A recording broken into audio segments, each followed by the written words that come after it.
After you've added a contact form on your site, make sure you change the layout so your customers submit only the relevant info. Add and remove the fields in the form. Make some of them mandatory. That is up to you. Customizing the layout of a contact form. Hover over the contact form and click on the gear to access its settings.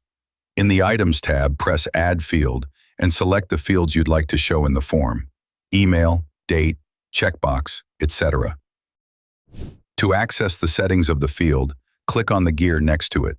To change the name that will be displayed above the field itself, change the text in the very first line of the settings.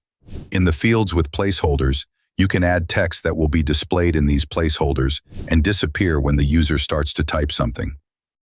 In order to add a detailed description to the field, enable the Add Field Description option in the settings and enter the desired description in the line below. To make the field required, enable the Make this field required option. After that, an asterisk should appear near the field's name. When the Make this field required option is enabled, the exact value field appears. In this field, you can set a password for your page. You can set a default value in the appropriate field.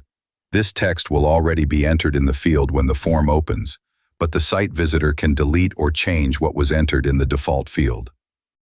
The default value field can be used simultaneously with the hidden field option. In this case, for example, you can name the form or specify other additional and important information for you. To set value from a URL parameter, add a UTM tag to the appropriate field. For a field type phone, you can also set a phone number mask, which is a template that helps you enter the number in the correct format. To remove a field from the form, click on the trash can icon next to it. You can also change the order of your fields in the form. For that, pick the field up by the handlers and drop in the necessary position.